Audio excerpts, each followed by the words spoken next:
is going to get on your case.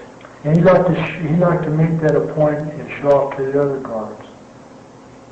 But here's the guy who killed Cadillac Smith, and I can be tough with him. Yeah. You say you dream about it? What do you mean? Yeah. Well, I've dreamt about him for years. I just see him in my dreams a lot of times. I see his wife a lot too. I feel real bad for her. How do you know about his wife? Well, I seen her in court. She came in court hearing. What did she do? Did she look at you? Was she crying? Yeah, her and her daughter, I think it was. I think he's got a daughter or something. She was crying and stuff. And I was thinking, man, she looked like a real nice lady. And I'm thinking, man, how could this creep be married to her? But I was thinking, he's just got family too. Yeah, it was weird sitting there watching her go through that trip.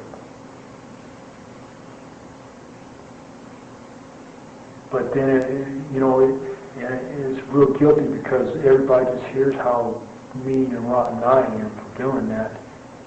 And like he was just, they put him behind a badge again, like he was just doing his job, keeping these dangerous prisoners, in line. And it wasn't like that at all, man. That guy got off on making people's lives miserable. And you're sitting there and you're listening to everybody talk bad about you, and like you're scum on earth, that you don't have any compassion for anybody, you're just a mad dog, killer. And what was, I never tortured anybody. And you feel like he was? Oh, I'm sure he was. And the person who was tortured, obviously, is you, every day. And none of that ever came out? Did anybody ever believe your side of it?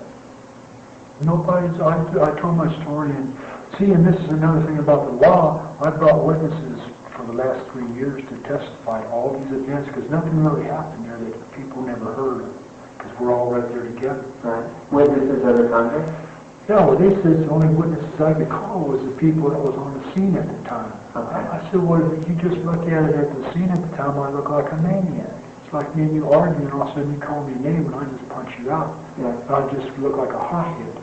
But if I can't show what you did to me for 3 solid years, where it just built and built and built and built, When they come to you at that point and say, well, where are all the BP nuts? Why didn't you report this? Yeah. Where's your case? Yeah. And you said... It's a waste of time. If I fight, I'm going to get it once. I'm not going to get it from Clutch. I'm going to get it from the rest of them. When you see him in your dreams, he just appears, or is he... I relive the whole thing. The whole thing goes over and over. The stabbing, Yeah. you see him, Yeah. you see his wife. Yeah. Why? That's not something you want to dream about particularly, is it? It's just something that happens. Because obviously it's still on your mind. Very much so. Do you feel sorry about that? In what way? I'm not sure. Do you feel sorry, or do you regret killing him? Because I guess you'd have to explain why. Let's put it this way. If I had it all over to do again, I wouldn't do it. You wouldn't kill him? No. What would you do differently? I don't know. I think I would have... I think he was just selling me wolf tickets. But he didn't know that, I was taking him for serious. Somebody tells you, as many fools as I ran into over the years, and as many killings as I've seen, when somebody tells you they're going to kill you, man, you can't sit back and just, it ain't nothing. Yeah. No, that's, somebody that goes that far. And especially when you're telling him you don't want no trouble, man, get off my case. I pleaded with that guy. Maybe that's why he thought, he can do what he wants to me.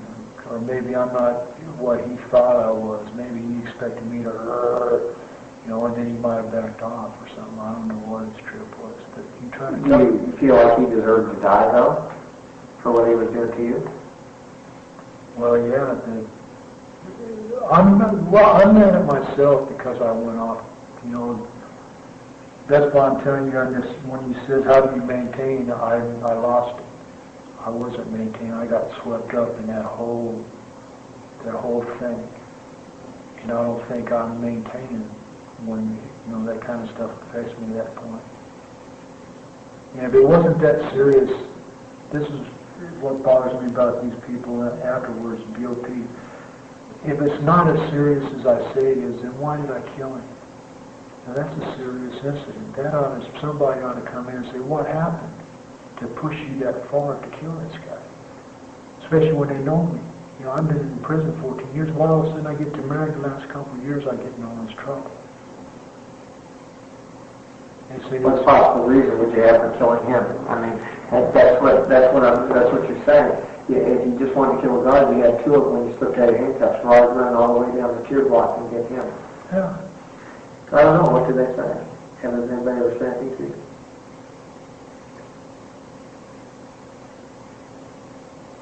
So it's just a matter of, do people acknowledge you had a beef with him? But they just say it's just you, it's all your fault still. He's behind the badge.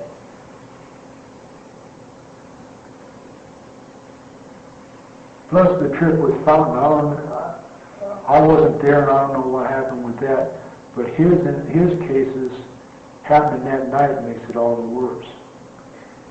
What I heard was that what was explained to me was, hey, you had these two guys, they were having a contest, and when you had a beef with this guy, when you killed him, Fountain wanted to get as many kills as you had, so he killed this other guy. That doesn't, Fountain's not, he's not. I can't really speak for Fountain, but he's not that type, man. I'm telling you that Marion, look at that. Did you see them guys in them uniforms going down through them by themselves, that goon squad and stuff?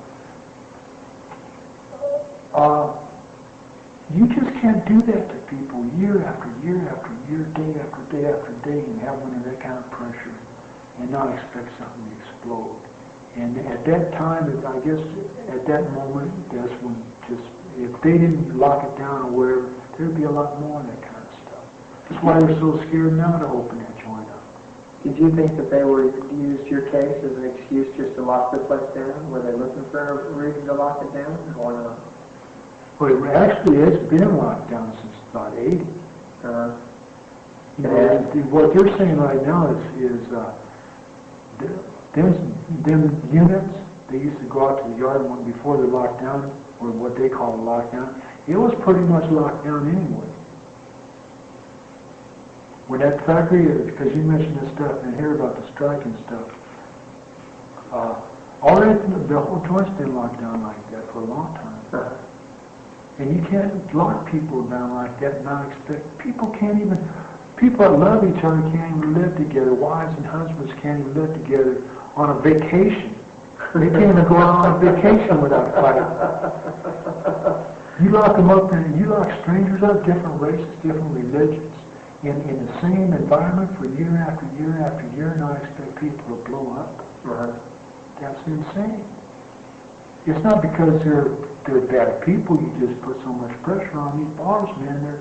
We're human beings, and wives kill their husbands, and they love to marry them. They make love and stuff, and they go off on their husbands for being abusive and stuff, and they expect us to sit back and twiddle our thumbs.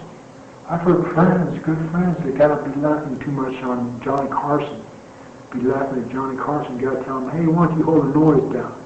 Next guy, and these are guys who are friends. They're laughing, joking a few hours earlier. Well, why don't you shut up?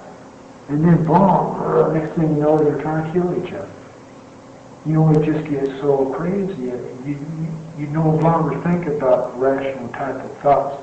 You're just so full of hate, and you hate the bars, you can't go outside. And if somebody messes with you, can't say, oh, I'm going to go out and get a drink, or I'm going to go play with my kids, or I'm going to go take the dog. You can't do none of that for release.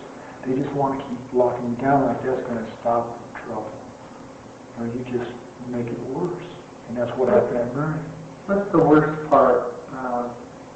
What's the worst part there? Not now, but what was the worst part when you were marrying that? Just that total control, somebody has total control of your life, or what bugs you the most about prison? Clutch. Clutch. He just became a fixation with you when you woke up in the morning? From the time I'd hear his voice or see him on a chair, I'd be up pacing. And my whole day would be ruined, because I know a day wouldn't pass if I got my cell shut down, or he would do something, cut my rep short, mess with my pictures, my mail. He used to switch my letters. I sent out mail, and he'd switch my letters on me.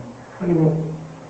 You open them and send the letter to Sue to Pam, and Pam to Sue? Right. Yeah. How do you know he'd come back? Well, he'd come back and laugh at me. He gave that? Yeah. And I got well, I had him there in Atlanta, from affidavits from people that's got other people's mail to try to show that, to show that they did receive different. Did he have a thing? I mean, didn't he ever get rotated out of there? The other were different days. No, that's one of the things. They're supposed to rotate every 3 months, but in his case, he was the number one guard dog. Yeah, almost 3 or 4 years. See, that was another thing too. He was the number one. They didn't have lieutenants like they do now in different units. He was the main chain going. They had unit manager and all that stuff, but he ran the cell block. And all the complaints and stuff went to him, through him. So if I wrote him up, they'd go through him. If you wrote him up, he had to see it, and that would even be worse. Did he have, obviously, did he treat anybody else this way, or just you? Yeah, John, and a few other guys. But me Where's and John now? He's back in Marion. That's, I heard, John Gresham. He was going to be one of my witnesses. He wanted to come to my trial to explain how this came about. What was it about Clutch besides him? I mean, what was it about him that you disliked besides the fact that he was picking on you, or was that it? That was it. I didn't have anything. I didn't even know the guy. But when you talked to him, I mean, it turned into a real hatred, obviously. I mean, what kind of conversations did you have every day, or what was it like day after day with him coming in there? You said you got up in the morning and start pacing the floor because you knew something was going to happen. Was it the kind of thing you could just say, hey man, look, you don't like me, I don't like you, this is crazy, let's just back off. I told him that time and time. You know, I told him, it got past that, and I told him, Clutch, listen, I got forever in here. I got life in prison. You know, I'm not a punk, a little guy that you can smack around all the time. You better get off my case, Clutch. You got something coming, you keep messing with me. And they're just at fuel the flame, he just wouldn't listen. And you realized after what, Cadillac Smith's death, that you were going to have life? But you still planned on getting out? No, from the time I went to Marion, I had a life. But you still thought life is what, 30 years, 30 years, 10 years? You still figured you'd get out, right? Yeah, when you're looking at life in 10 years to the board, man, that's a long time.